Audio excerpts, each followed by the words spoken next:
Good evening, everyone. Welcome to the discussion forum of the topic of Hong Kong land supply, held by the General Education Unit. I'm your moderator today, Charmaine, a Year 4 student. So I think many of you should be quite familiar with the General Education Unit, which has been providing non-credit bearing courses and activities to all HKU students. If you're interested in any General Education Unit programs, you can take a brochure like over there to see whether you're interested in their future events. So today's forum is actually a part of the Hong Kong Agenda series, which aims to explore how Hong Kong's different aspects. So like last year, we explored the Hong Kong social welfare part in Hong Kong, and this year we also explored issues like a heated debate the university governance. Our focus today is to explore the Hong Kong land supply, and today's forum is actually the second forum in our series. In the last forum, we have invited two researchers, one from Labor Research Community and another researcher from our Hong Kong Foundation, with the focus on the developments on brownfield Zhongtou. So today, we are very honored to have our guest speaker, Mr. Siu-cheung Eric, the Undersecretary for Development of the Hong Kong government, to have a discussion with us. Mr. Ma is an engineer by profession with over 25 years in the construction industry. He's a former chairman in Hong Kong branch of Chartered Institution of Highways and Transportation. Before joining the government, Mr. Ma held a number of senior positions in large consulting firms and contributed to the planning and implementation of various developments in Hong Kong. Mr. Ma has a very comprehensive experience in the aspects of planning and developments in Hong Kong. So now we are very obliged to invite Mr. Ma to share his views on the land supply in Hong Kong. After Mr. Ma's sharing, all of you are welcome to ask questions and have a discussion with Mr. Ma. So now, let's welcome Mr. Ma. Thank you. Originally, I would like to use the hands-free mic. That would be much more convenient, but actually, the sound blasting is something we can't withstand. So I will try to present to you about the situation of land supply in Hong Kong. And I will not go into very details, but I would like to explain to you about the conceptual level. Land is essential not just for housing, it's essential for our economic activities and also our GIC service, like those hospitals and also elderly service. So land is essential. So CE quoted a number of times in his policy address. Land is a fundamental constraint, and other constraint is talent. People is our constraint of future development.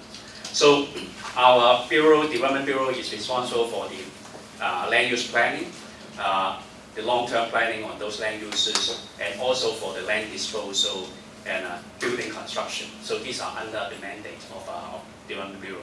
So we are tasked to maintain a consistent and stable supply to meet the projected demand on various areas I mentioned earlier. Looking at the problem, I think there's a lot of different aspects. So I would like to look at it from a very high level, from the housing demand, from the economic activities, and also for the GIC. First, I would like to do a quiz so that engage you more. Do you know where is this picture? Who can guess? You can make a guess. Very familiar. You are aware? It's a picture taken in 2005. This is what we call the Elliott pumping station. And you recognize these buildings? This is Hong Kong U, the Centennial Campus. In 2005, this is still a site for surface reservoir. We got several reservoirs here and the pumping station. What's it now? The Centennial Campus. Where are those reservoirs? Those reservoirs are inside the rock cavern. We build caverns. You can recollect about this scene. This is the entrance of our water supply facilities. And the surface reservoir is become part of the tunnel system. So it's now inside the rock cavern to accommodate this. Why I show you this example is that, do you think this option is cheap, low cost?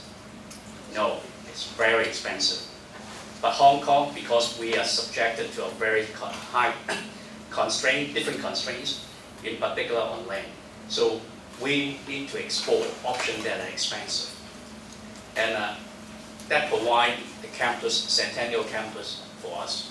So that's very important. You know, Hong Kong U is situated in a very dense, congested area. And despite we have a very good transportation system, we now get the MTR. It's a very convenient campus, but if we want to expand, we are subject to this constraint. So a lot of time for development, location is important. Can we build Hong Kong U Centennial Campus in northern side of NT? No. Can we build it in some remote area like the Queen's Barrack in Queen's Hill? No, because you don't have the traffic capacity, the convenience, and also accessibility. We don't have infrastructure support. So a lot of time, our development are constrained by a lot of site conditions, accessibility, transportation infrastructure. This need to be tied in with the development. In particular, if you look at Hong Kong, you look at the developed area, we only developed 1/4, less than a quarter of the area in Hong Kong. And the remaining area are mainly conservation area, country park, etc. So those areas are very difficult to develop, despite we don't want to develop it. But it is very difficult to develop those areas. So this is the constraint we are facing. I just put up a few newspaper cuts. These are the headlines. I mean, you can easily find them in the daily news. This is the single person, single household queuing for the public housing. And you can see the queue is now extending to 2.6 years, which is longer than our pledge we want to achieve. It's about 3 years for the first attempt. And even university graduates, they are registering for the public housing. So there's a strong demand for public housing. Looking at the housing problem, I think a lot of people, I think for those after 90s, they may not aware. Indeed, the history of housing in Hong Kong is always a challenge. Look at this area. This is a slum area. I think a lot of people, they just thought slum will only happen in India or other undeveloped countries, but indeed it's not. This is a picture taken in the 80s, and some people recognize about this. This is the MTR. So this is the site in Kowloon area. At that time, Hong Kong has a lot of squatting areas. Indeed, after the World War II, Hong Kong's population bouncing back from 600,000 people, bounced back to about 2 million, with a lot of migrants moving from mainland China.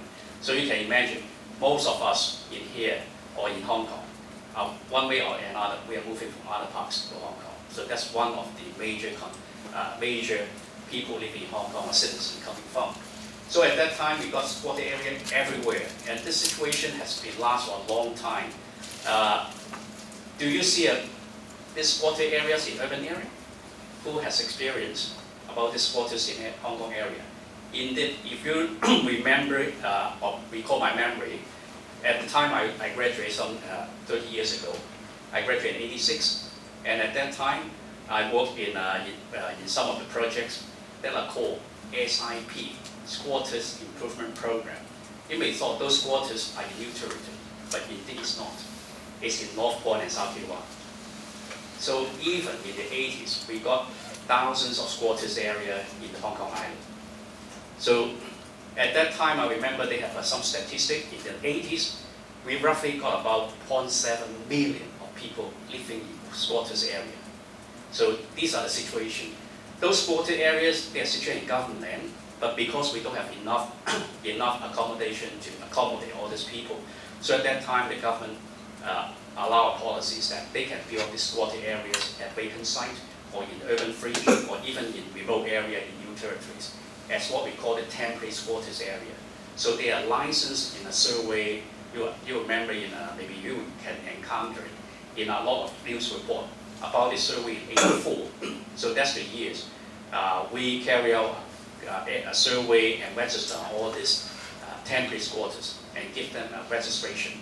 And indeed, that's the way indicated that recognize the temporary structures in government land, and they are in private land that are not suitable for housing developments. But we give them a license so that they know in the future when development came, this temporary structure will be removed. So they are highly, what we call, regulated to avoid them spreading further. So that's the effort we have done in the 84. So after years, you know, in most urban areas, you can't find these squatter areas. But at the same time, you'll notice a new thing evolve. That's what we call the subdivided flats, tong fong. So that's a very different nature of under provision of housing. So they are moving into those building blocks, but at a very unfavorable condition. Maybe a room of 40 square feet or something like that, very low quality. So what's happened in the history is that in the squatter is a mainly driving force for the subsequent redevelopment or subsequent development in the housing and land supply. In 1953, a very famous fire, what we call the Christmas fire at Second Bay. So 10,000 people lost their home in a night in one fire. So that triggered the Hong Kong government at that time to look at what are the basic needs of the citizen, what we can do to accommodate or at least providing some sort of basic infrastructure and accommodation for them. So this is the Second May Estate. Second May Estate, you can still recall some of these old blocks in the textbook. Do you know how long we spent in developing all these buildings? So we built 7 blocks of this 6-story building in 12 months' time. So basically, we just do a concrete shell without any provision. So you don't have kitchen, you don't have individual or your own toilet surface. So everything is public, a very simple and basic accommodation. So that's the history, the beginning of housing, public housing in Hong Kong. So very poor conditions and squatters at a lot of hillside, rural areas, and Second May Fire in 1953 that triggered what we call the settlement housing. And subsequently, government, we did something, we amended the building regulations, and that enabled high-rise building. You recall, you may not aware that before 55, we still have only 5 or 6-story buildings in the urban area.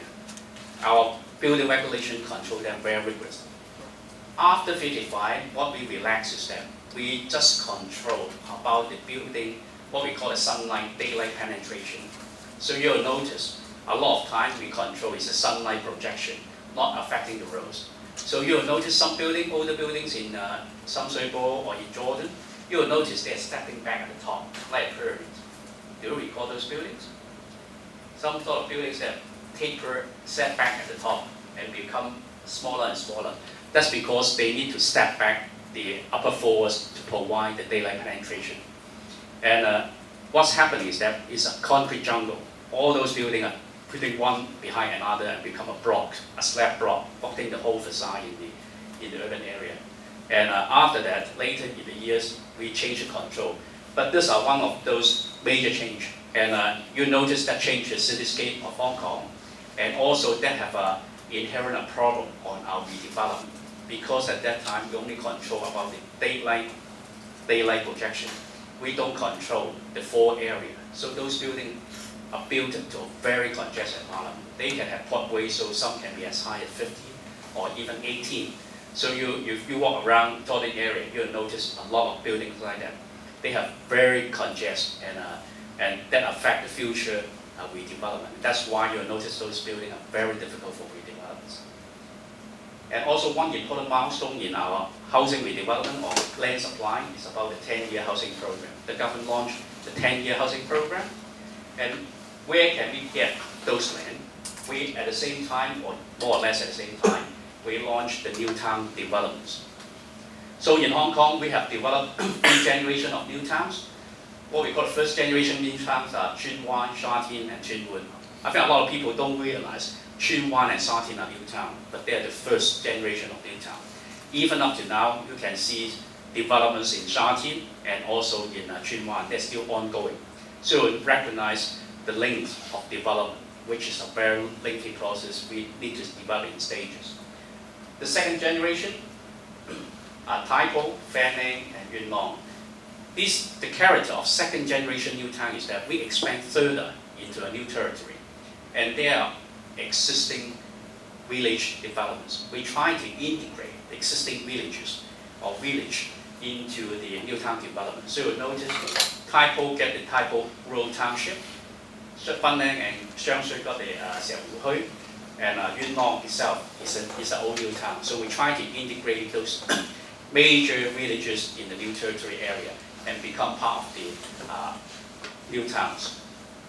And the third generation is developed in the late 80s and 90s. They are TKO, Cheung-o, Tin Shui Wai, Tung Chung.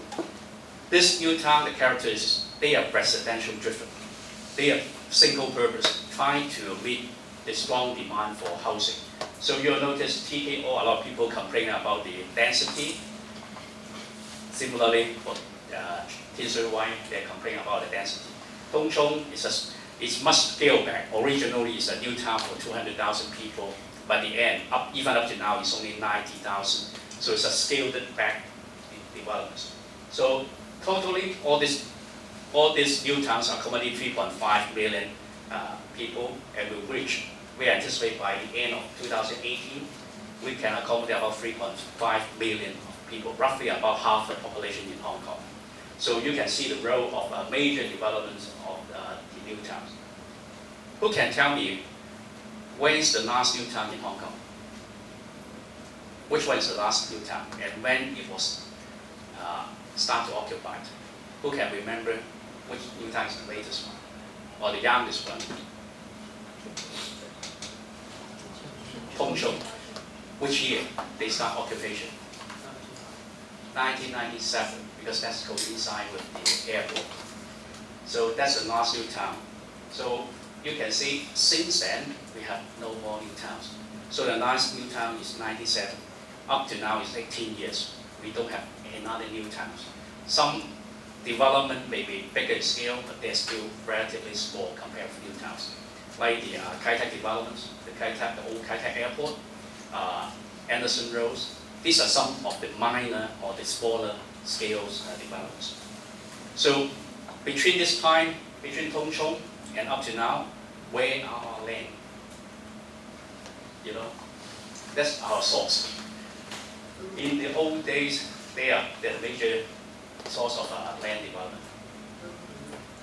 Urban renewal is a bit, but it's a very lengthy process. And indeed, in the last 18 years, most of our land are those land related to our previous developments. Tsuen Wan, you'll notice like along the West Rail line, we have some projects that are talking about 20 years almost. So this railway line are some of the major development. Like recently in TKO, TKO is indeed also one of the major land supply area in the last 2 decades, because that's the last generation of new town. So they start population intake around late 90s, and it continues all the way up to now. Still, you can notice there's still quite substantial land supply coming from TKO, and also one area we call the Lowest Park. You recall about, you know where is Lowest Park? At the end of Cheung Wan line. The Lowest Park is one of the major land supply for us for this indeed between this time frame. So just a quick recap about so give you a picture about what's happening on public housing design. The public housing starting with this resettlement with no individual toilets or kitchen facility and moving all the way into slab blocks. So this one is a full. You know, we're going to rebuild it now. It's talking about 40 years. So you can see the history. At that time, that's one of the most well-equipped public estates.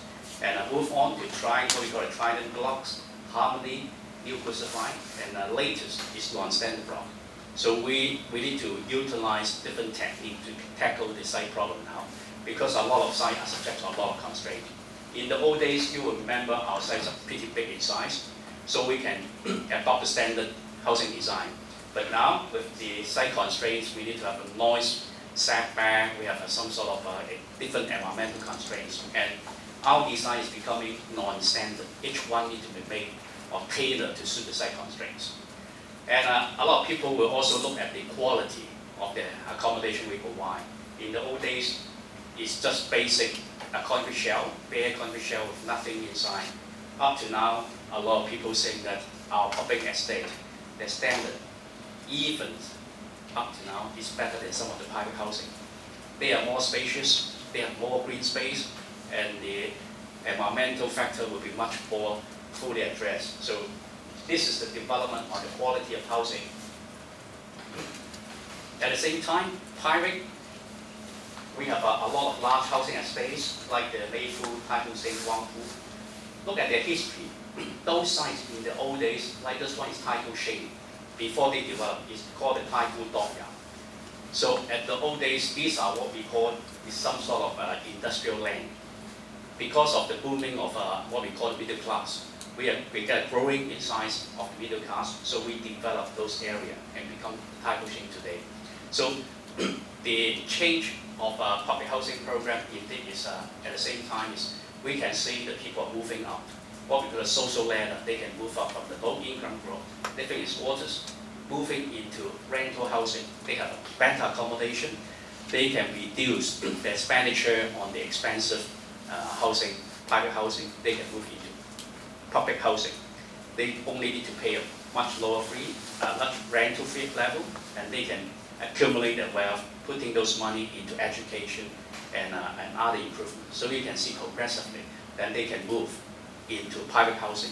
Smaller flats in the beginning and then move on all the way. And the government also introduced the HOS scheme, home ownership scheme.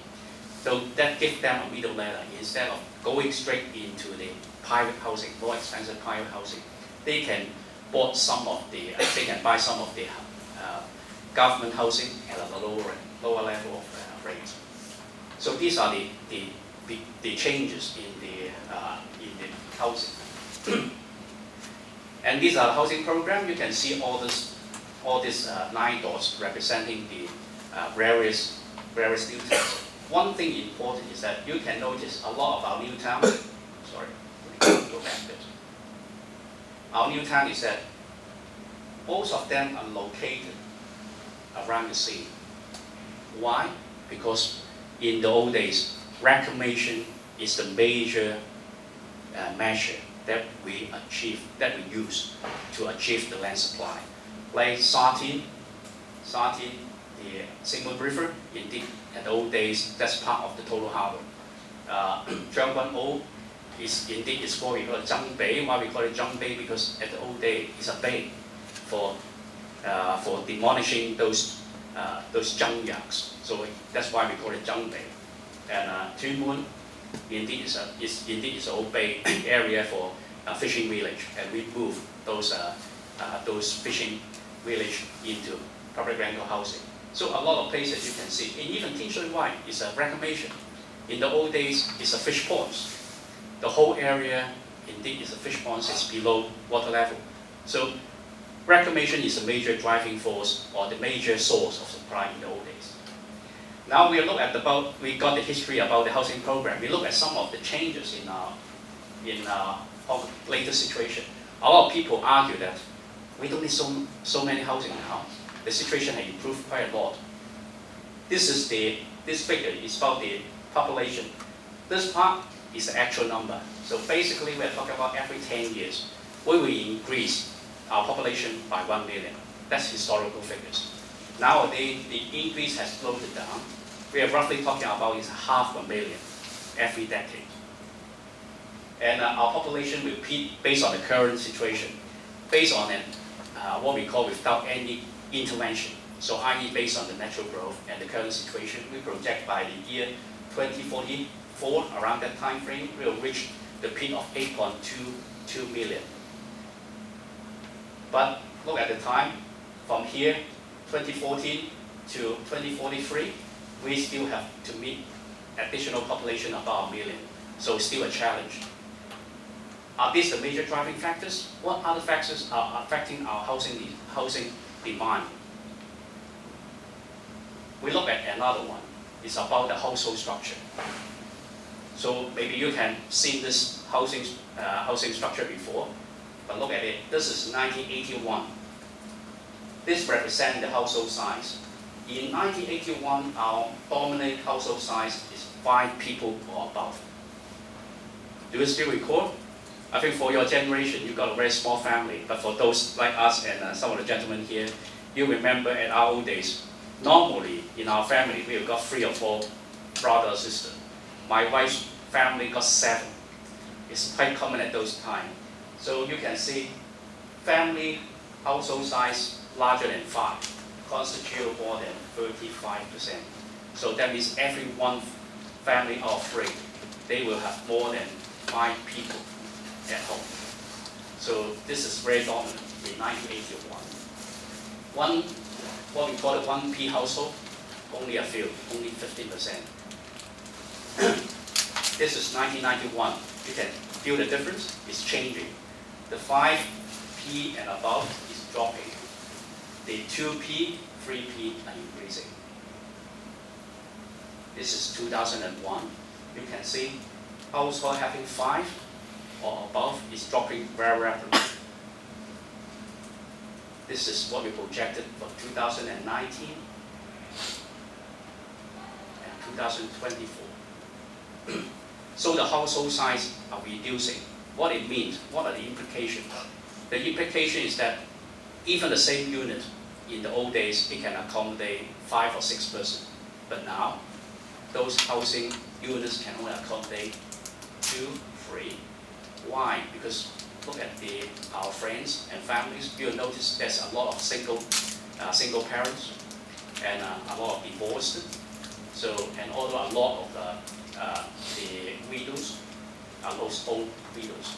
They are living longer, but they may be only one person or a couple, with all the kids married and have their own families. So you will notice there's a shift. So that means even though we have the same housing stock, number of units, but they can only accommodate much less. And we projected that from currently 2.9, every household got 2.9 average, will drop further to 2. So that means we will need more housing stock. So here is what we projected combined the two. You will notice the household size will continue all the way to drop. This is the historical one of 81 all the way drop down to here, about 2.7. And the housing stock, we still need to accommodate about additional 500,000 accommodation, 500,000 flats to accommodate the changes in the increase in population and also the change on demographic structure. Also, we look at the public housing production. Historically, we look at a little bit backward.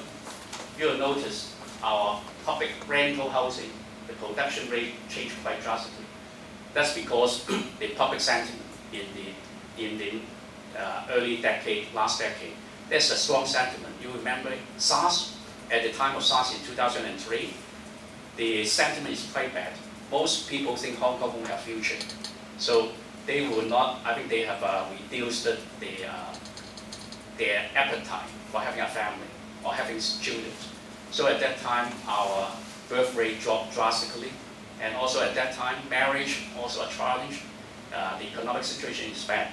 So all these factors make the government reduce, or the demand is not that strong. And we need to digest all the housing stock and we reduce the production on public rental housing. And it's bounced back slightly after a few years, but even up to now, we are only maintaining about 10,000 units a year.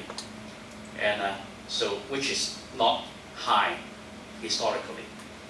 Look at the private domestic, you will notice similar situation.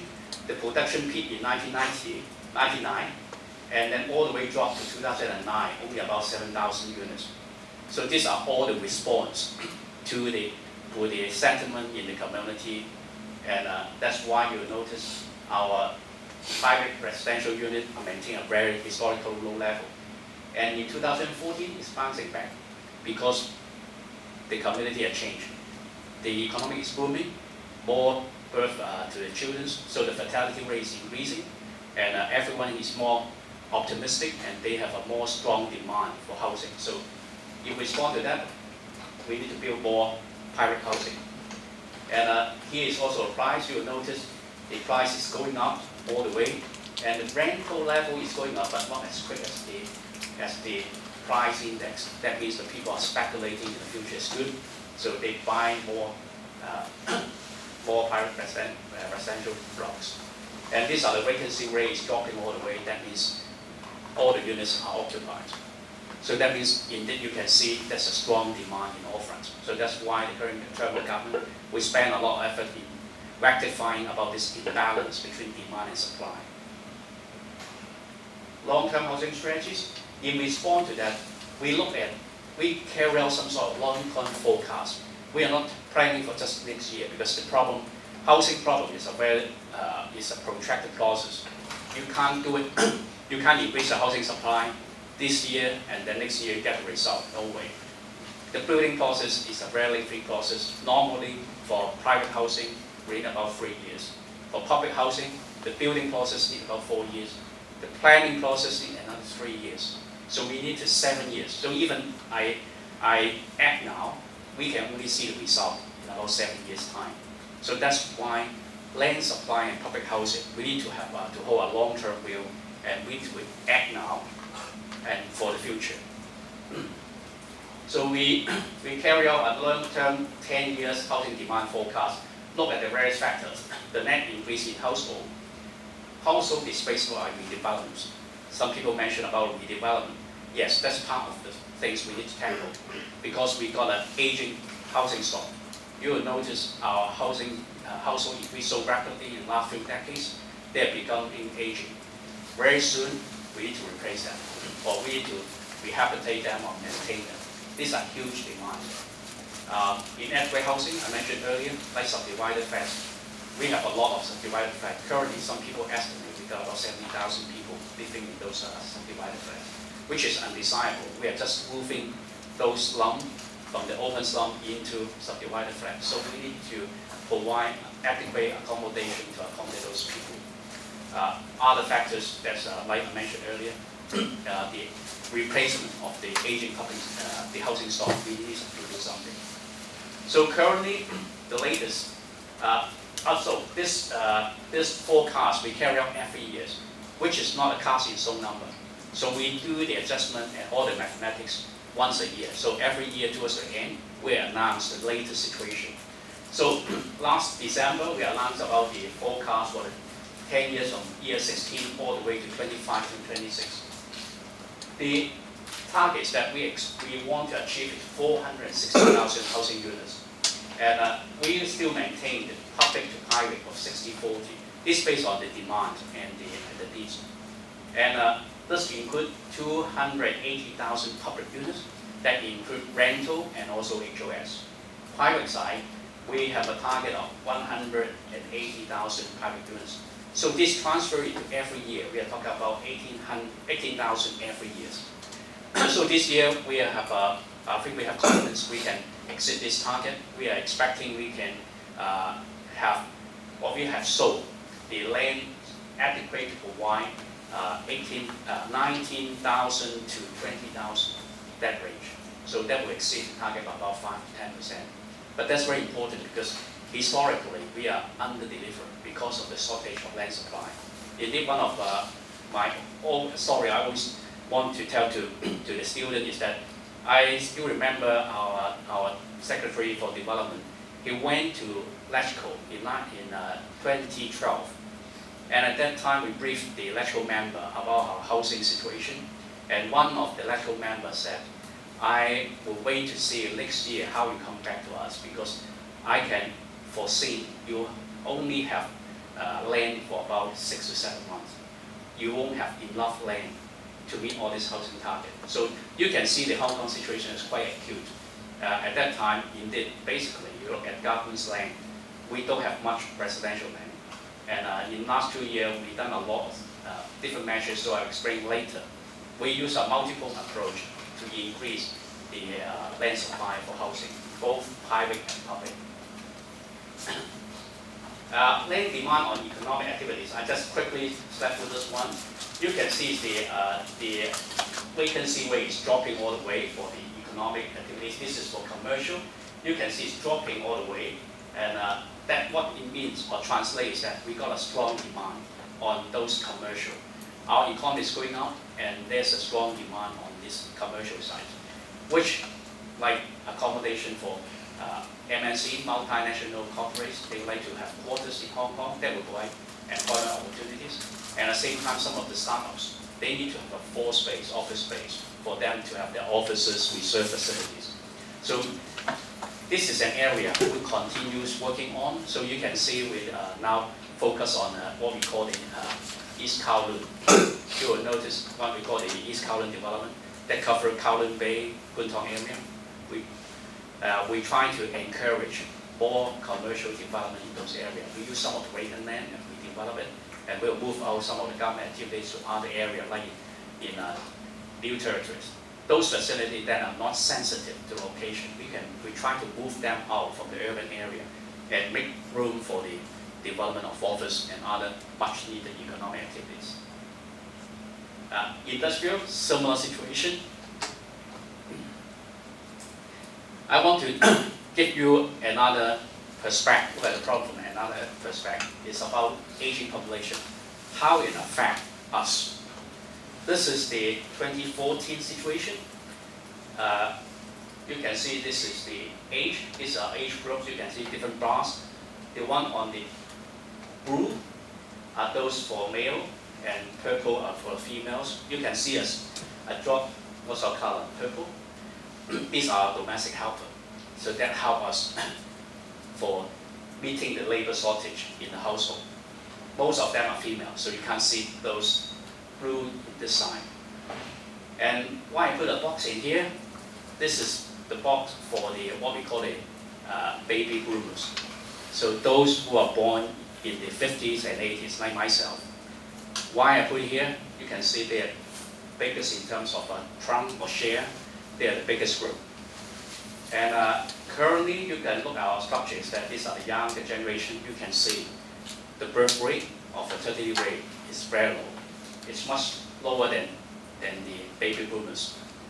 And look at the top, we don't have much elderlies. The older people are very small in terms of size. Why? Because we get the World War II, so not much older generation people in here. And also, their life expectancy is shorter. Now, you remember one thing is we call it in Chinese, 半百老翁. About 50s. In the old days, we said it's all aging people. Because in the old days, the median or the life expectancy is around 30, 40. Anyone have a life more than 40, we call them elderly. So we call them 半百老翁. You know, that's the term we came from. Okay, back to this diagram, have a look. I will show you a series of changes. This is 10 years later. Another 10 years. So that's 2044. You will look at this group. That's the Asian, what we call a baby boomer. It's going all the way up. So that means what happened? Their life expectancy are very long. They will live for 80 years or so. So look at this big trunk. We call it from 65 all the way up. You can see they have substantial portion of our population. You look at the numbers. Currently, this is the actual situation. 2014, the aging population or aged population only constitute 15%. That population, very small. But looking at the projected, they will constitute about 36% of the total population. What are the implications? The implication, there will be more demand on the government-provided services, like hospitals, like elderly service center, universal access. Our building needs to change so that our design will suit their future needs. And a lot of those elderly people, they will live alone, like what we call the widows or single. So we need to have better planning for them. So that will have impact on our planning in the future. So we need to plan ahead. And at the moment we are, like just for the hospital, we are planning to have 5,000 additional beds in 10 years' time, but it's quite costly. We are talking about 2,000 beds. We are talking about 2,000 beds is talking about how much? 5,000 beds.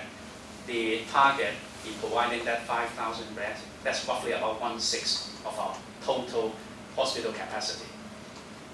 It's talking about $500 billion. So they're expensive, and we need to plan ahead to provide all this just for the capital cost, not including the running cost, recurring cost. So that's why we need to think ahead on how to have all this social welfare facility to plan. For industrial areas, we also need to carry out projection about the future. I don't go into details, but indeed, even for the industrial uses, it's going up. We need to have additional floor space for those industrial uses because we have a change in our habits. We have a lot of floor mini go down. You'll notice a lot of people have their mini go downs. There's strong demand, and also some of the local manufacturing like aquaculture, so water cultures, they are using a lot of floor space. So back to the overall picture, we talk about all this demand and the history about land supply and also housing. Look at the actual land use distribution in Hong Kong. You can see the red bit. These are the developed sites. So you can see all the red bit in here. Roughly constitute about 24% of our land. This is what we call a developed land in Hong Kong. Those we planted, like the new town in Putong, Fanling North, Siu-cheung, all other areas, adding this all together, we are talking about adding another 6% of land. And you need to remember, these are not greenfield sites. So even we develop it, within those sites, we still need to provide a lot of conservation area. Like one new town, Putong North and Fanling North. Total, what we call total rezoned area is 600 hectares, but the net developable area is roughly about 300. So these are what we call the site, even though we call it greenfield, but it's really green. We need to conserve some space. So the developable area is very restricted. So that's why a lot of time is that developing those sites in the land base will not be so cost effective because we need to provide a lot of conservation area. We need to protect the villages. We need to protect the farmland. We need to provide area with ecological values. So at the end, the land efficiency is not as high as a lot of people expected. And that's why a lot of people accuse the government, why you develop so only a very small portion of those sites. If you go there, you look at the plan in detail, you will notice, indeed the plan is an area, but within it, a lot of conservation and protection area. That's the difficulties we have in Hong Kong. Major constraint, I put the green here, because these are indeed we call the conservation area. Like those country park, special areas, geopark. Indeed the country park itself constitutes about 40% of our land mass. But we need to protect those country parks. Historically, do you know the history of country park? Where it came from? The country park are indeed coming from our water catchment. In the old days, we tried to protect our catch waters. So when you walk in those country parks, you'll notice a lot of catch waters. You'll commonly encounter them because that's the demarcation of our country park. In the old days, they are the protected area. We want to protect the water catchment areas, so that we can have a steady, high-quality water supply. Nowadays, it's extended to cover some other areas, so you'll notice the green area cover roughly about 60% of our land. The remaining, I put up the constraint, steep slopes. Hong Kong is very famous because of our mountains. When you walk our country park, you'll notice there's a lot of mountains. And those mountains with slope greater than 20 degrees, we put it down in here.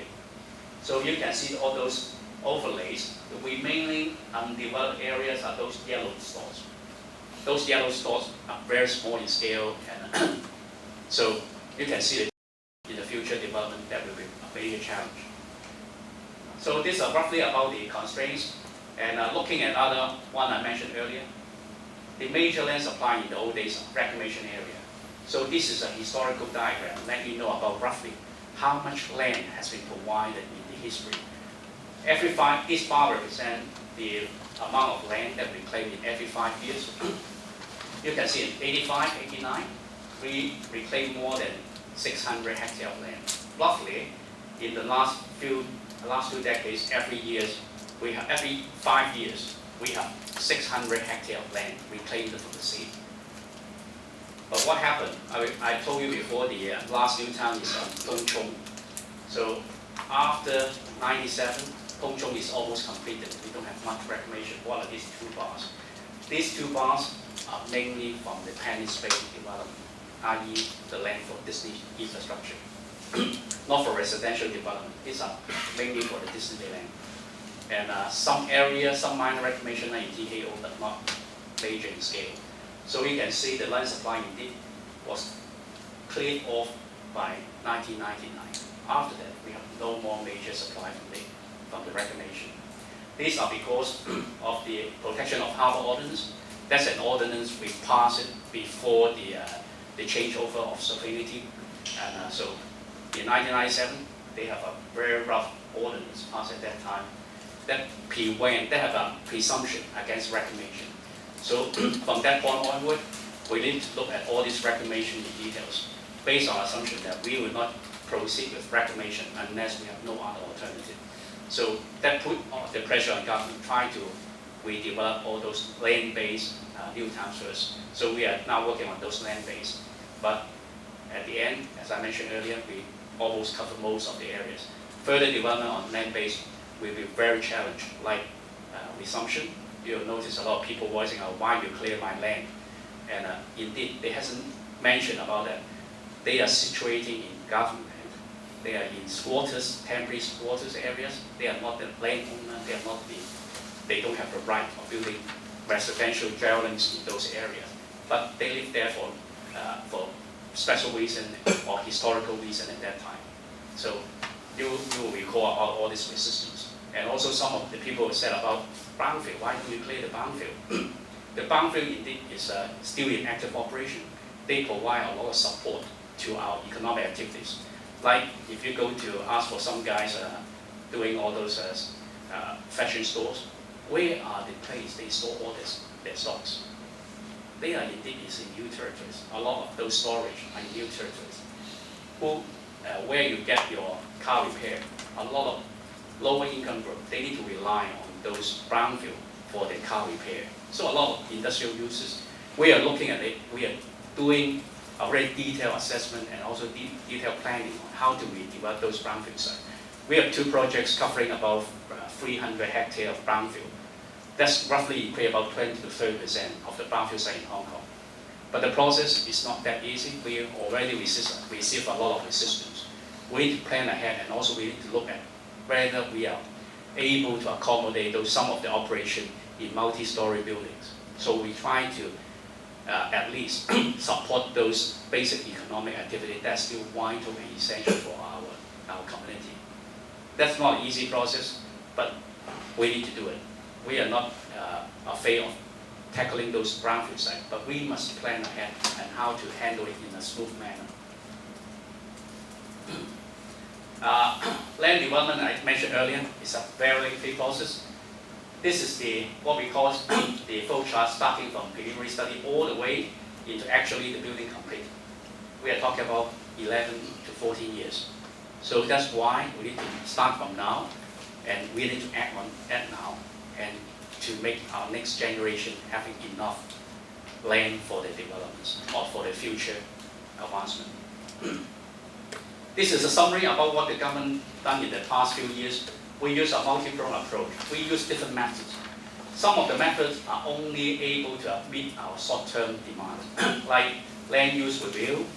We review the government land to make those land change their land use to meet our imminent demand, and increase the density so that we can produce more accommodation, more flats, more floor space within the same site. And we look at the railway properties. Some of the railway lines will look at those lands at the depot and whether they can increase their development density, or some of them will build on top of those depots. And also urban renewal, urban redevelopment. We try to see whether we can expedite the urban renewal process and to release or unleash their development potentials.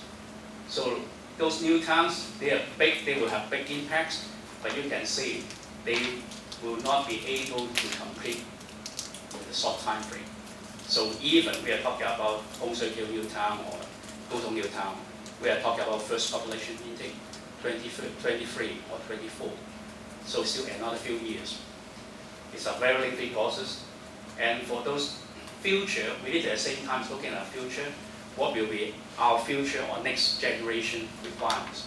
So that's why a lot of people will argue whether we should do it now. We said we need to do it now. We need to look at the technical feasibility. We need to look at the environmental impact now before we have no time or no alternative. So we are looking at long-term planning. So recently you will notice we launched about the land health development consultation. So we want to look at the blueprint, the future. We are not talking about the benefit of my current generation. We are talking about the generations ahead. Not now. We are acting about 20 or 30 years time frame. So we want to do all this study now so that we have enough data, enough baseline, enough environmental data, enough discussion before we actually do it. So these are various measures in Langtown, northern side of the new territory, Caven, or even those underground space. These are the long-term solutions. So these are the what we call a multi-pronged approach. Finally, I just have two concluding remarks.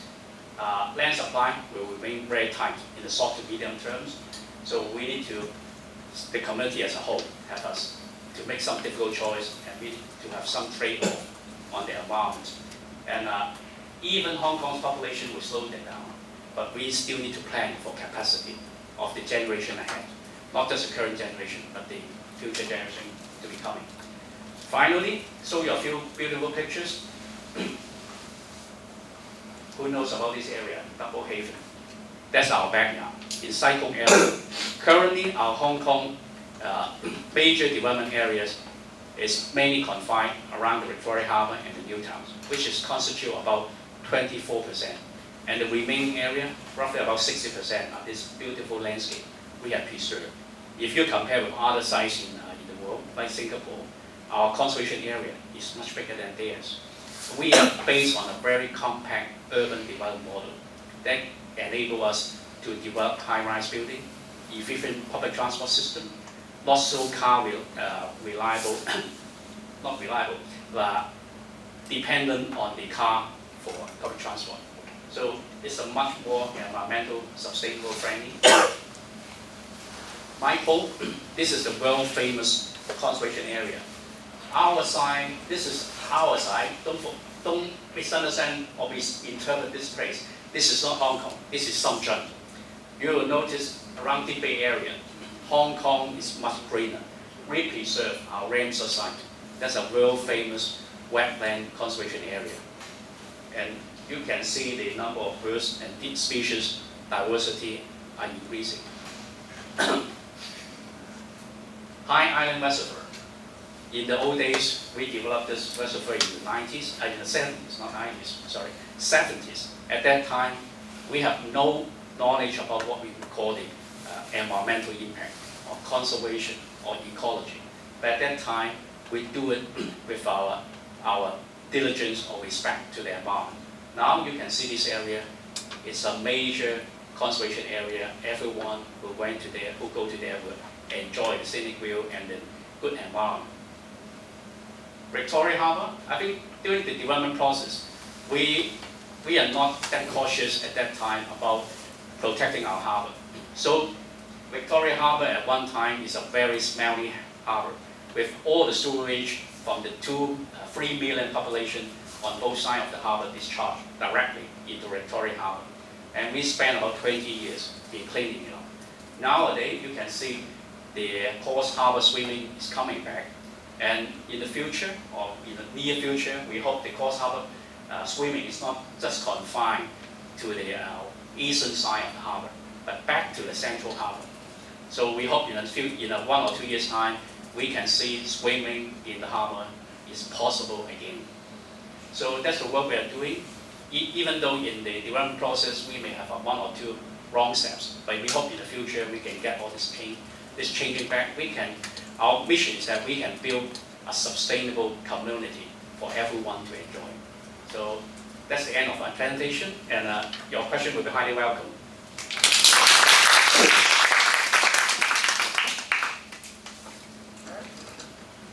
Thank you, Mr. Ma, for sharing your views with us on land supply. And you're all welcome to ask questions on this topic later. But before that, I would like to ask Mr. Ma some questions first. Okay. Thank you. Thank you. So you mentioned in your presentation that there is a very serious housing need, and apart from like long-term supply, which may need like reclamation, there is another way to increase short-term supply, such as changing the land use. Yeah. And I prepared a slide for discussion. So, yeah, sorry. So this graph is actually about like the government has been trying to change the land use to increase short-term supply, like changing original land use from like green to residential use. Can you all see that? It's quite small, the words. Very small. So maybe I should like go there. But so like it's more like original land use is like for like green, and the government is trying to propose the use to residential. So this is like actually all about the government is trying to do. But the result is unfortunately most of the cases are actually being disapproved by the town planning board, and some of them are subject to judicial review, 司法覆核. So I wonder, like, because according to the government's interpretation, residential use mainly here, residential B and C is actually for building low density houses. 即係好多都係我哋嚟做一啲低密度嘅住宅. So because like land supply is so acute and the housing problem is so serious, so how would you reassure the public that the government is not using the land to like for the sake of like low-income minority to build like houses that most of them can afford, but not to like build houses that to satisfy or to solve the housing need of the general public? Okay, that's a good question, and let me explain a bit. Looking at the rezoning exercise, we have put up 150 sites. I think you have encountered this 150 site, the number. So we have worked on at least about 150 sites, and those 150 sites, if we replan it or complete the rezoning exercise, that will give us about roughly 210,000 units. 210,000 units. Within that 210,000 units, more than 70% are for public housing. So a lot of people think, why? Because a lot of time you just mention about this private housing. Because a lot of time the people are not aware we are putting up those big sites for the public housing. And the public housing sites are smaller in number. Why? Because if you look at the site selection exercise, we look at all these 150 sites. Look at those sites. What are the requirements for public housing? For public housing, normally, those sites are bigger in size. So i.e. they are bigger in size that can build more units in one site. And also they need to have good public transport access. So a lot of time they are in urban fringe or urban area, adjoining existing infrastructure provision like roads, sewage, etc. So those sites are bigger and also it's closer to urban development. So that's a lot of time the people are not aware. Those approved sites, indeed, it's very significant part of those approved sites already are for public developments. So that's number one I want to point out. And why you have came up with such a long number and some of the area are very small, because for those difficult sites, they are remote from the public transport. They are not suitable for public housing. If you look at those people living in public housing, they need to have buses or railway to serve them. So for those sites who, if they are far away from those transportation infrastructure, what you can do, normally also those sites are in more remote area, then normally maybe at higher terrain, more in a rural setting or in a lower density setting. So that's why those areas is not suitable for high density rental housing or for HOS. So leave behind is that we will do it for lower density, or what you call indeed is a medium density housing. But do we still need those medium density housing? I think the answer is yes. As I mentioned earlier, the success of our housing development in the last few decades is that we provide a hierarchy. We have different ladders. So for the low income group, they can have the safe net from the public rental housing. So they can afford to have a public rental unit, reasonable quality, and accessible to public transportation, and a good community service, but a very affordable rate.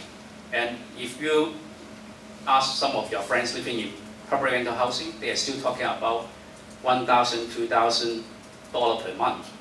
If you go to the private sector, that will be unaffordable. So we need to have this safety net for the low income group.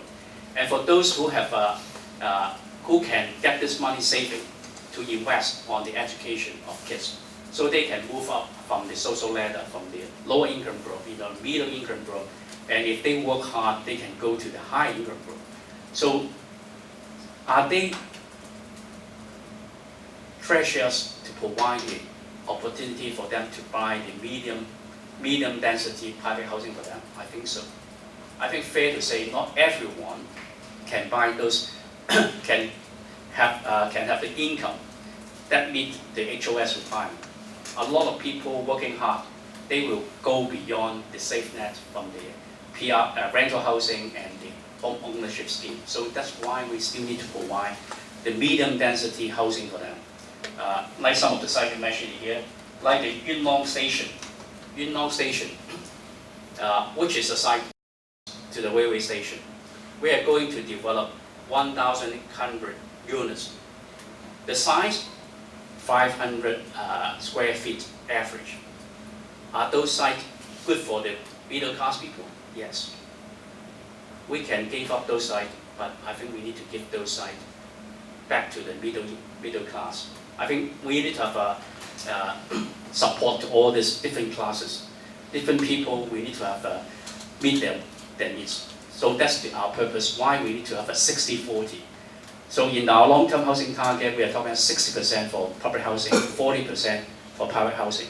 But in this rezoning exercise you brought up, we especially talking about 70% is for public housing, 30% for private housing. And within that 30%, we provide a range. Certainly not a lot, I recall only a few is a very luxurious apartment blocks, but majority of them are affordable middle class households, or dwellings for their households. Thank you for your reply, Mr. Mark. So I will now open the floor for questions. Because time is limited, so maybe like each one of you can ask one question. So if we have enough time, then you can ask further questions. And before you ask, maybe you can introduce yourself a bit so as to know, like let listener to know you more. Yeah, the girl on the second row.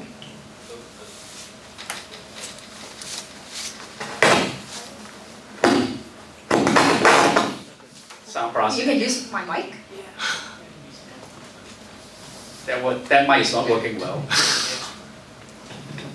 Hi, Ms. Ma. Thank you very much for your presentation. I'm a student from Journalism and Media Center here at HKU. And in your presentation, you mentioned a lot about the economic activities and housing use of the land in Hong Kong. But I think that these days people are promoting like a lifestyle of eating organic food. And so my question is about the agricultural land use here in Hong Kong. What do you think of the land use in agriculture here? Yeah. Okay, look, that's a very good question. I think a lot of people, including myself, I think we have an appetite for inorganic, those inorganic foods. I think that's good for us, and we should organic food. So we can have a healthy or a good diet that we want. But at the same time, look at the farmland in Hong Kong. Hong Kong, roughly we have, if my memory is correct, we got 3,000 hectares of, over 3,000 hectares of farmland. Most of those farmland are fallow farmland, so you know people are using it.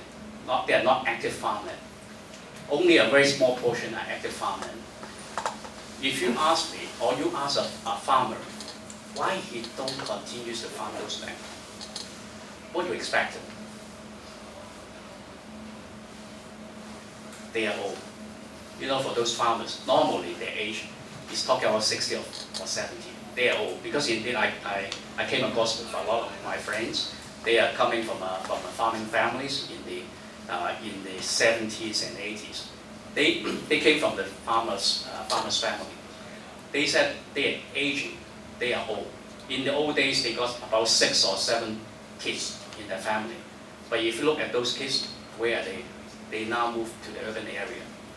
So the major challenge in the farming community is getting the labor. I think within this hall, or within this room, how many of you are working as a farmer?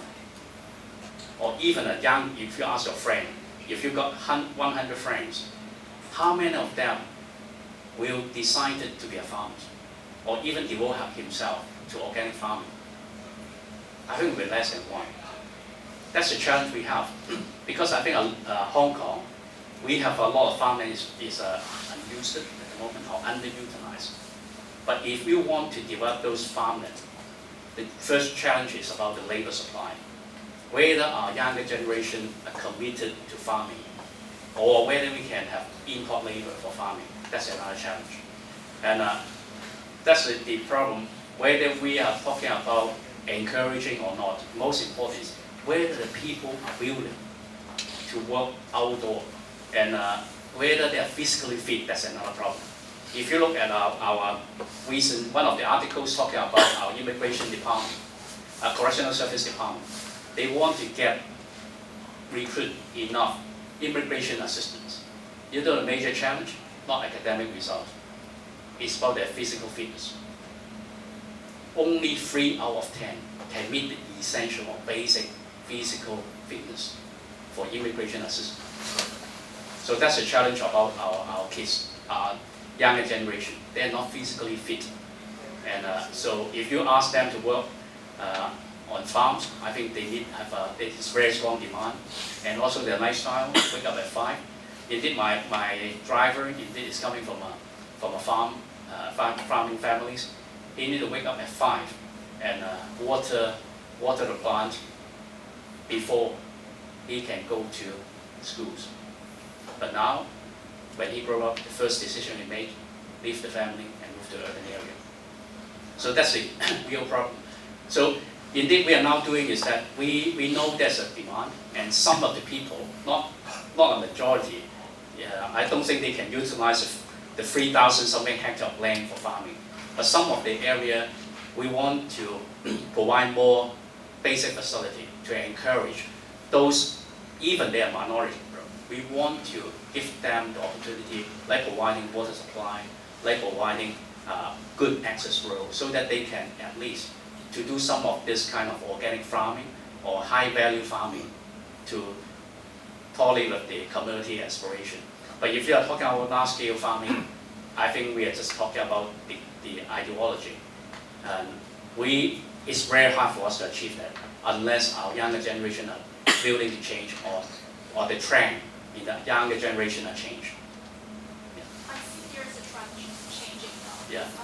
Some organic farmer in new territories, and I think that all of them don't have farming background, and they are quite well educated, like PhD students, but they want to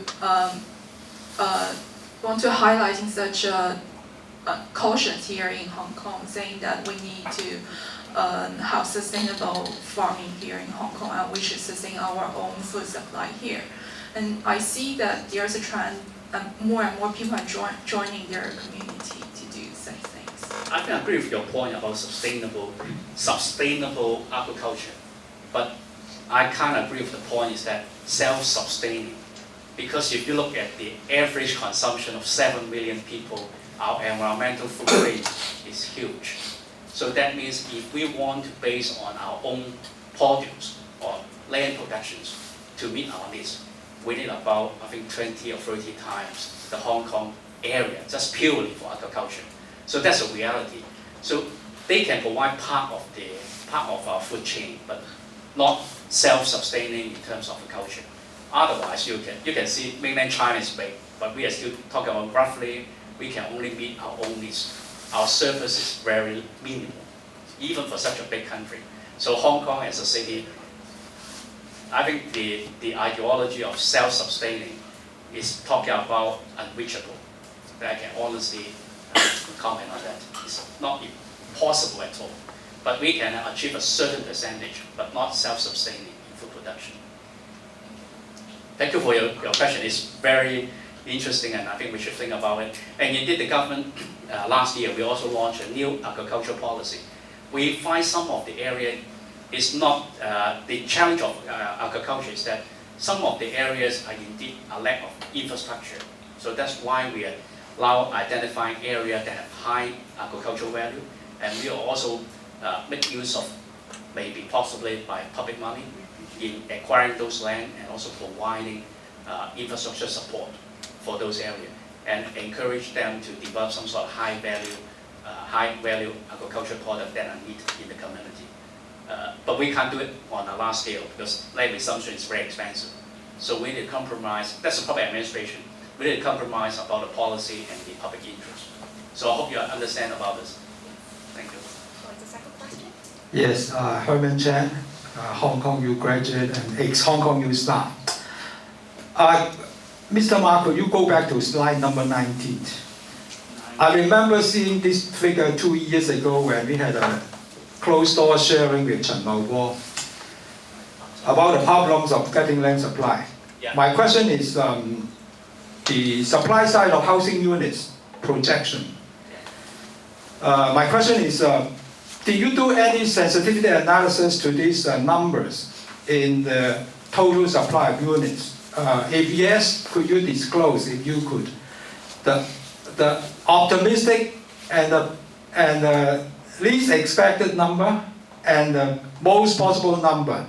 Because after 2 years, Chen Mao-bo's talking to us on this number. You got about 2 years of experience in getting it done. So, any update? Okay, that's a very interesting question. First, I think we need to clarify about this number. This is on demand side forecast. We are not talking demand side. This is you have a supply target. Yeah, that's another side, is what we call a supply target. Yeah. So our methodology, or indeed the workflow, is that we look at the demand. What are the demand we are anticipating? This is what we look at, the various components you can see from A to D. We look at all these factors. And this demand will change. And every year there are some new demand and new supply. So we need to recalculate towards the end of the years. So that's why you will notice we have various numbers appear in the last 2 years. So the one on the bottom block is about the latest projection we have in 2015 December. So at that time we released the latest forecast. You will notice the number has been dropped from 480,000 down to 460,000. So that's the adjustment. And you are talking about, this is number, this is the source of number. Talking about, I think you want to know is about whether our supply target can match those numbers. I'm looking for your sensitivity analysis, not exactly you can or cannot. Yeah. Okay. So this is the demand side. We make this projection so that we have a working target. I think most of the people, if you look at our, when you need to work, you need to have a target. So we set this target and as a running target so that we know where we are going. And whether they can achieve it, I can tell you is that it's not an easy answer, because I mentioned earlier, even now, you act now, you need to wait for a few years' time before you can get the results.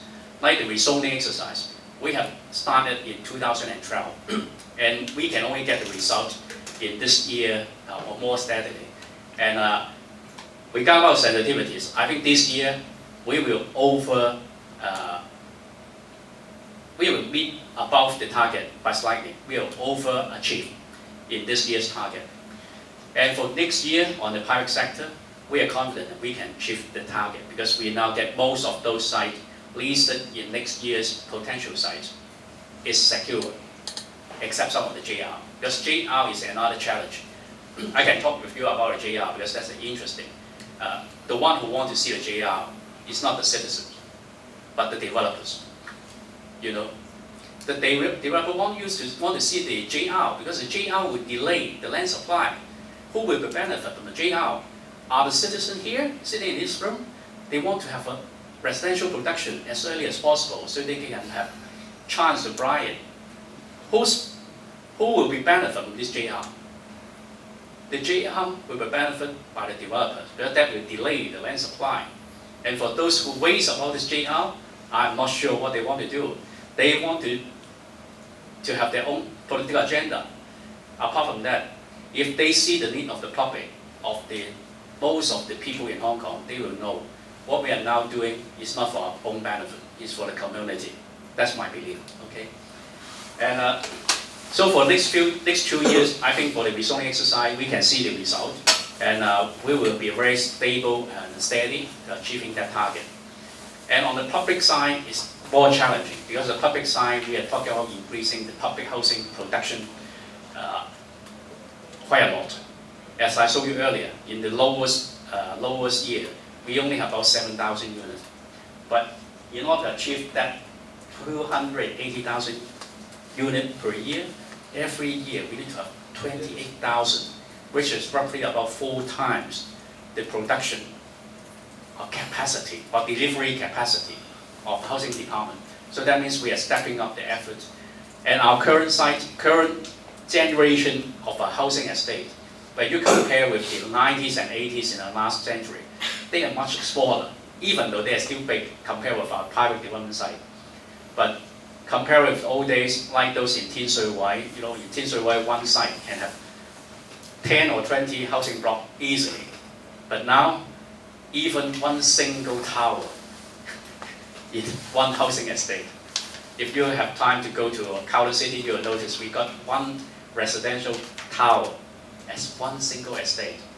If you're talking about the technical people, professional input into that single tower, it's not much different from a housing estate with 5 or 6 towers. So that means the effort we put into those public housing estates are much, much higher than the old days. So that's why our housing department are also subject to very high stress in meeting all these housing targets. Thank you, Mr. Ma. So as time is running out, we're allowed 2 more questions. Sorry, Yeah. Thank you for sharing. I'm Enoch from Accounting and Finance, final year student.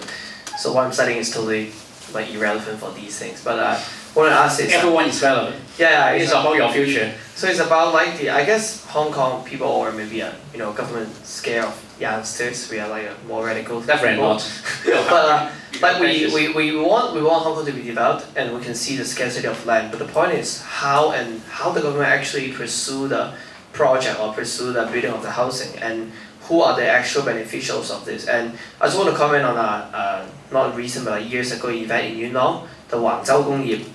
Because of the rural committee objection, the government basically changed the plan to Wangzhou Gongyip, that area which can provide 16,000 housing, 17,000, to a green belt which can only provide 4,000. That's official. Which, yeah, exactly. From my perspective, is totally ridiculous. Because of the rural committee, they object, and you guys change everything and to just 4,000. Originally, it's 43% of the whole northeast area residential. So I guess it's about you may comment on that event to explain it, and also how actually the government can tackle who are the final beneficiaries, and also to balance the interests of different parties. From what we perceive is indeed we are not the beneficiaries. Yeah. I think thank you for that. That's very relevant. I think we need to communicate more with the younger generation because a lot of time they don't have enough information, and those information are not accessible to them. I think that's the most high risk. we need to make sure everyone know about what we are now doing, and that's why I come here and want to meet you all and explain to you about the situation face to face. If what we are now doing is not for the public's interest, I think that would be very high risk. Look at our situation. It's not an easy job first. I joined the government 2 years ago. Before that, I worked in a private corporation. I worked for overseas projects, and I worked in Malaysia, Singapore, Sri Lanka, all these places. The effort is similar, and I was quite frustrated by those countries to some certain extent. When I worked in India, we built railways, and at the end, my project was a disaster.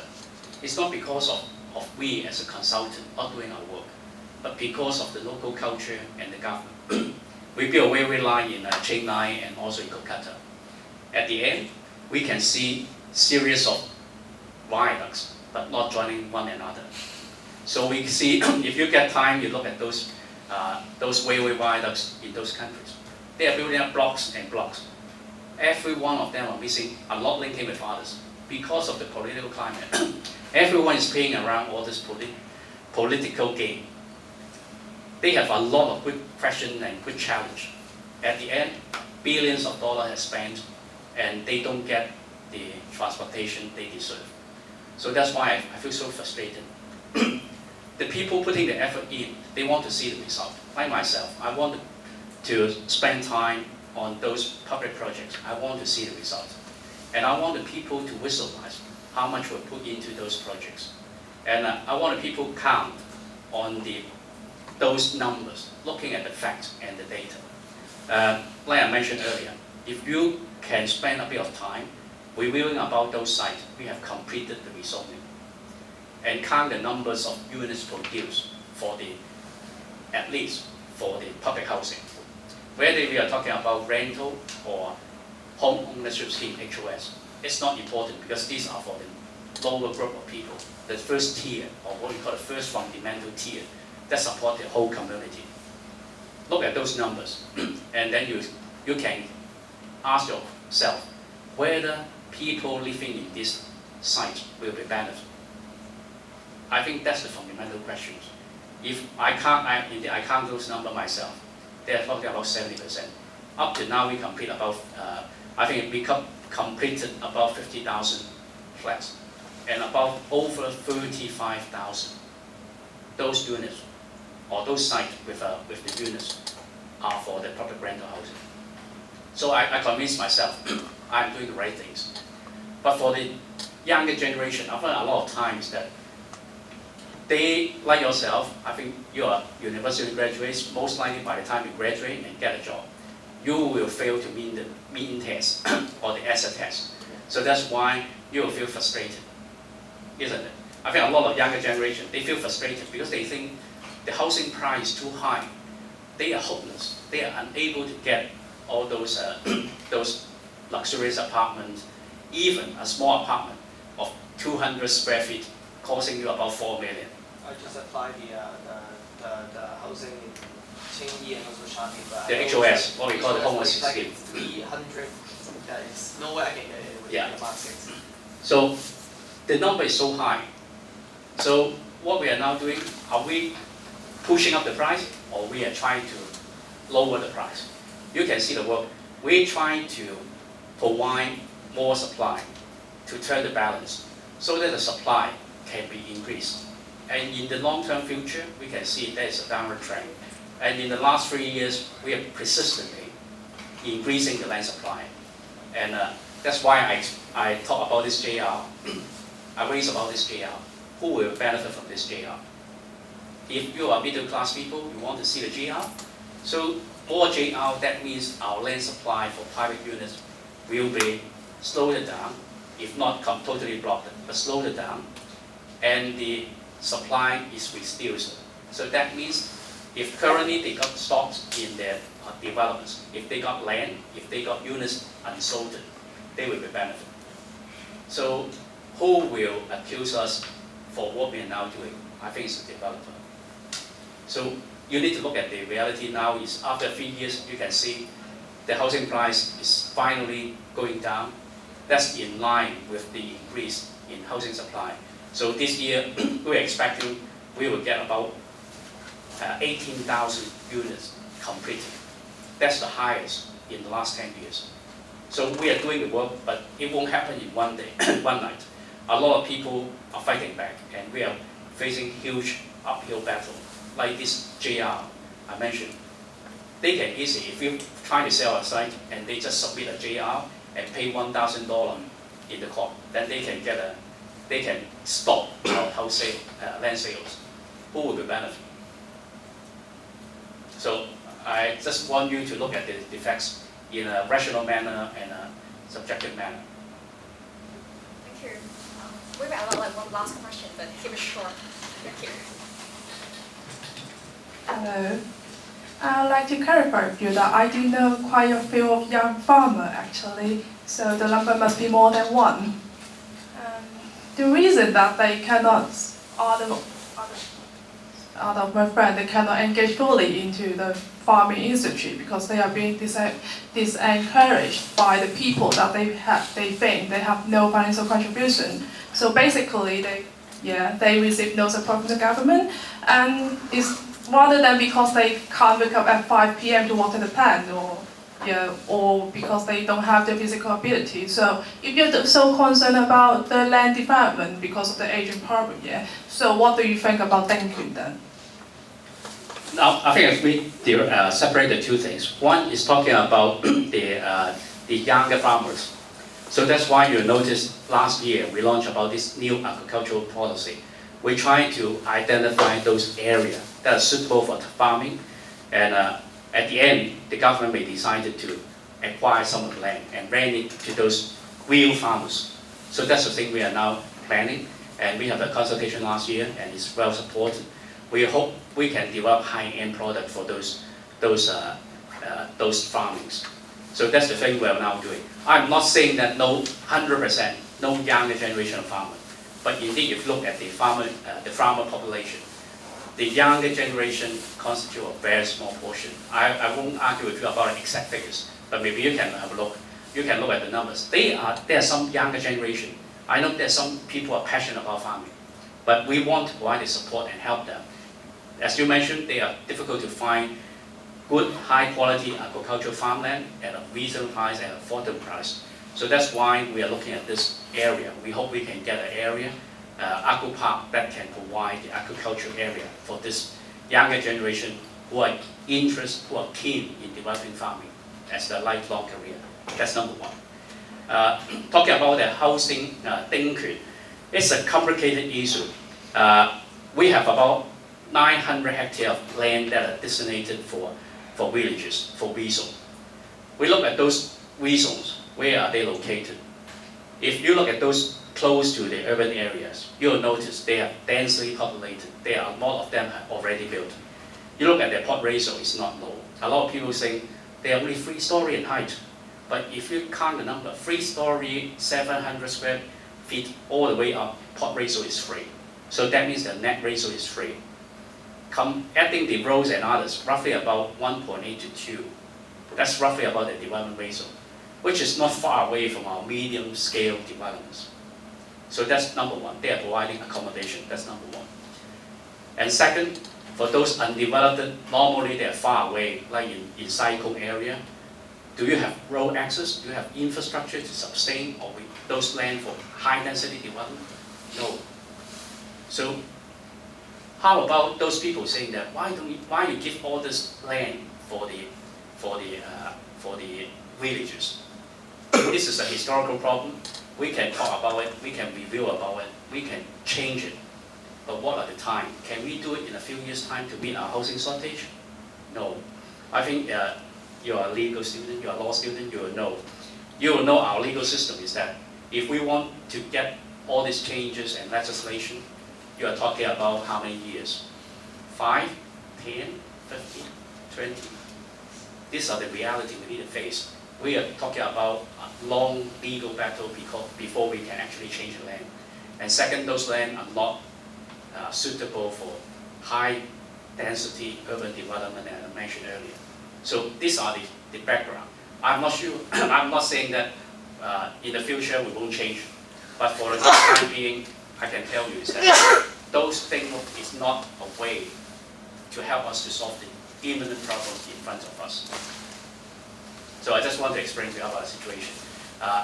In the long run, maybe, but this will not be able to help us to solve the problem in front of us. Oh, can you take one more? I'm fine. It's good to have. I think this is a very precious time for us to have more exchange with the younger generation. Thank you, Eric. Actually, I'm from Shenzhen. I'm the part-time MBA student in HKU. I work for a real estate business for more than five years, and for the construction, there's the people pay a lot of attention to the high railway station from the Guangzhou, Shenzhen to Hong Kong. So 3 months ago, the path from Guangzhou to Shenzhen already opened. So I want to know when will the Hong Kong part will open. That's the first question. The second one is speaking of the housing problem in Hong Kong, we also face a very serious problems in Shenzhen. So with the open of the high railway station, I don't know if the Hong Kong people will buy more house in Shenzhen. So what's your opinions about the future development of the two districts? Yeah, first about the problem on the XRL, the high-speed rail project. That's under another bureau, the transportation and housing. So I cannot answer on their behalf about the timing for the completion. But what I understand from the recent discussion is that they are targeting to complete the project by the third quarters of 2018. I think that's the latest information I have. And regarding about the two cities, I think that's an interesting issues. Some people is talking about the ideology, and some people is talking about the reality. I think a lot of people in here, in Hong Kong, they may argue we are self-sustaining. We don't want to have this, what they call the integration, or the two cities be integrated as one. But in the reality is that the interaction between the two cities is huge. It's increasing at an incredible pace. Like I myself, indeed, yesterday I was in Siu-cheung for just a short trip.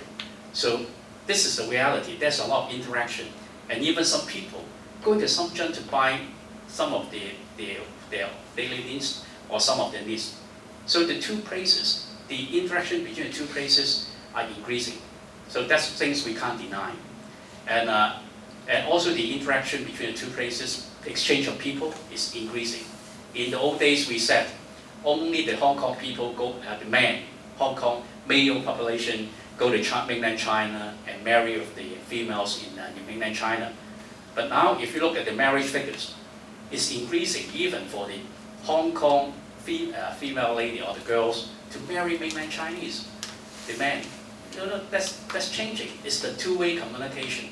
Whether you like it or not, the two places are having more exchange in terms of culture, in terms of business. All this area are increasing. So these are the reality we need to face. And you're talking about the investment of Hong Kong people in the mainland. Indeed, I worked before joining Hong Kong government. I have a lot of projects in mainland China, and one of them is talking about the Metro Line 6 in Siu-cheung. You know, Metro Line 6 in Siu-cheung, they have developed based on the Hong Kong model with the railway plus property. So i.e. the property will be right sitting on top of the railway station. So what's the result? The Hong Kong people enjoy the idea, they like the idea. And I think there's quite a lot of Hong Kong people invest in mainland China. So this is the interaction between the two cities, and in the future. They make a lot of money from their investments. Yes, both sides, a lot of people making good investment and good return. And if you look at the Pearl River Delta, we are talking about is the Pearl River Delta will be the biggest mega metropolis in the future. Whether you like it or not, this kind of synergy will bring a lot of benefit to all the parties or all the stakeholders. So that's the reality, and I think the chance or the trend will not be reversed. It will just continue. Either it's Hong Kong people invest in mainland China or mainland Chinese invest in Hong Kong. I think this is the reality we need to recognize. And that's a trend we can't be reversed. Okay, thank you so much, Mr. Ma, for the time, and thank you all of you for your active participation. So may I now invite Dr. Siu-cheung, the Assistant Director of General Education Department, to come and take a photo with us.